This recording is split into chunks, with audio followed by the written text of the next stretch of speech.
Hey guys, welcome back. I'm Greg Bowles, CEO of Bowles & Associates.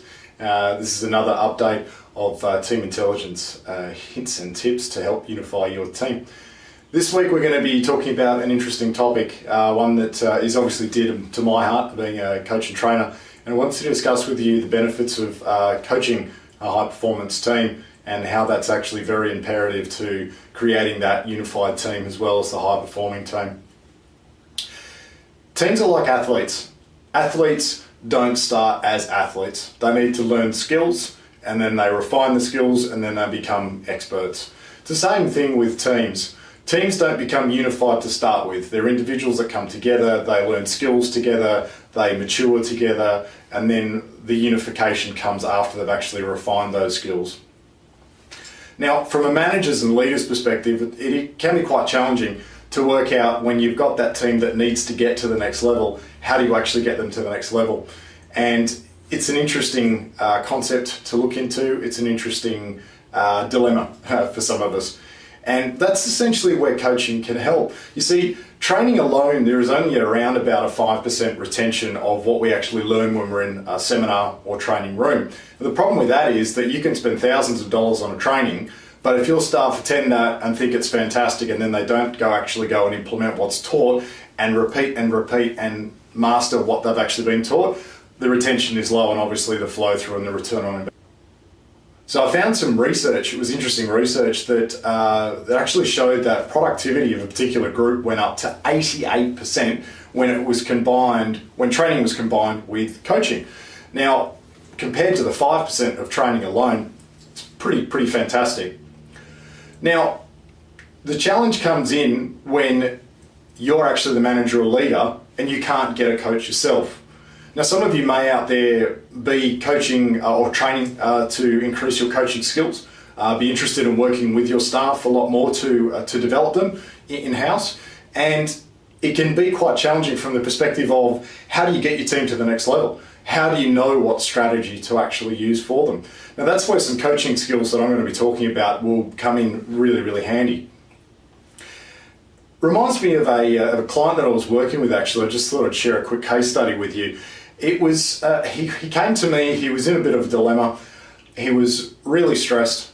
His productivity levels were really dropping. He was finding that there was a lot of conflict between himself and the other team members that he was working with, and he just really couldn't get a grasp on his role. He just felt that he was just swimming in it. You know, you guys have probably had stuff like that. You just get that overwhelmed feeling where they're just, it's all too much. And what I did was, obviously the aim of me working with him was to reduce that stress that he had, but also work out what we could do to increase his productivity, but also his enjoyment of his role. So I used the team intelligence system to explore what activities, habits, and strategies he was currently using which weren't effective. And then what we did is we explored some new habits, some new activities, and some new strategies for him to implement in his role. And only a matter of weeks later, not only was he really enjoying his role and excelling at it, he was actually promoted to state sales manager, which was a fantastic result for him.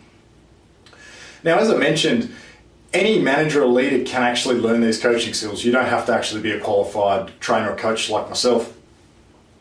Some of these things that we know as coaches, we can actually pass on to you guys.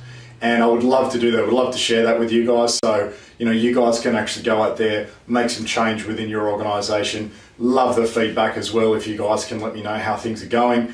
And look, obviously it's all about, increasing your team's performance, which is really my goal.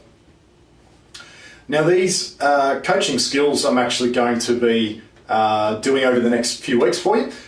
So just to give you an idea, we're going to be looking at the fears that are actually holding your team back right now. In fact, everyone's got them, and until you as a manager or leader, as the coach of your staff, until you know these, you don't know how they actually play out and how to actually prevent them from happening and really how to prevent them damaging the performance of your team.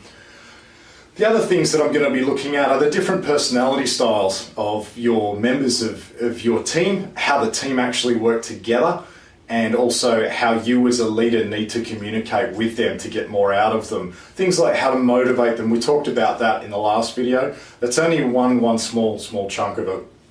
The other thing we're going to look at is how these personality styles, how the stress and how these human conditions that we have cause conflict. And it's a major issue in organisations, and something that I'd also like to address. So if you guys are interested in knowing more about the team intelligence system, send me an email, greg@bowisandassociates.com, or give me a call on 0405 298 232. Our website is www.bowisandassociates.com. Otherwise, check out our link below. We're on Facebook, we're on Twitter, we're just updating all of the social network at the moment, getting up and running. But look forward to getting some feedback from you guys, and excited to be sharing with you more about these coaching skills and tips next week. Till then, thanks for watching.